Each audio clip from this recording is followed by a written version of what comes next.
5 of the 7 Navy sailors who died aboard the USS Fitzgerald when it collided with a cargo ship off the east coast of Japan may have been almost instantly incapacitated and died quickly, according to a very preliminary Navy analysis, a defense official told CNN.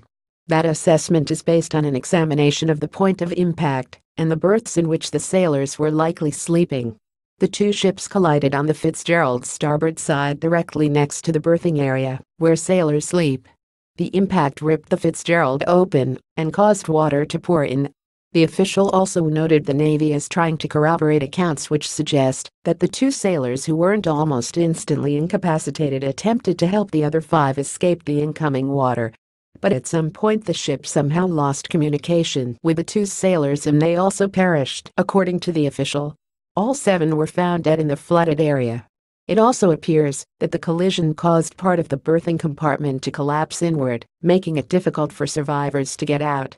The official said it may never be known if the order to close the watertight hatch to the berthing area came while the 2 men were still alive.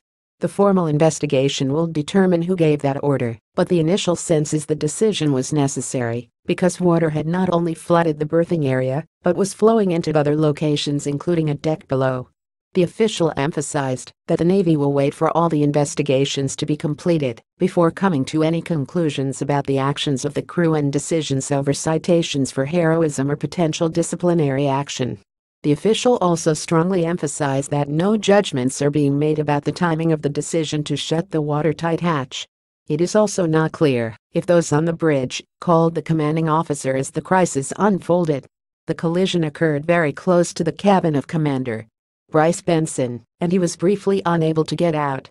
The crew helped him to the bridge, but he was so badly injured that he had to be medevaced off the ship, and the second-in-command took over.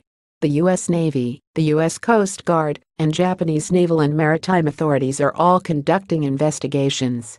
A very initial assessment suggests the container ship might have been on some type of autopilot system at the time of the crash, the official said. However, that does not explain how and why the crew of the Fitzgerald did not see the other ship coming, or why they were unable to maneuver away from it, the official said. Initial reports suggest that the collision occurred at 1:30 a.m., but the container ship crew did not automatically realize it had happened. The ship turned back, and it appears the collision was then formally reported around 2:20 a.m. In order to help determine what happened, investigators will download radar data from the ship's Aegis weapons system which records routine details on position, course, speed and any nearby ships or aircraft. Navigation and radar data will also be gathered from the cargo ship.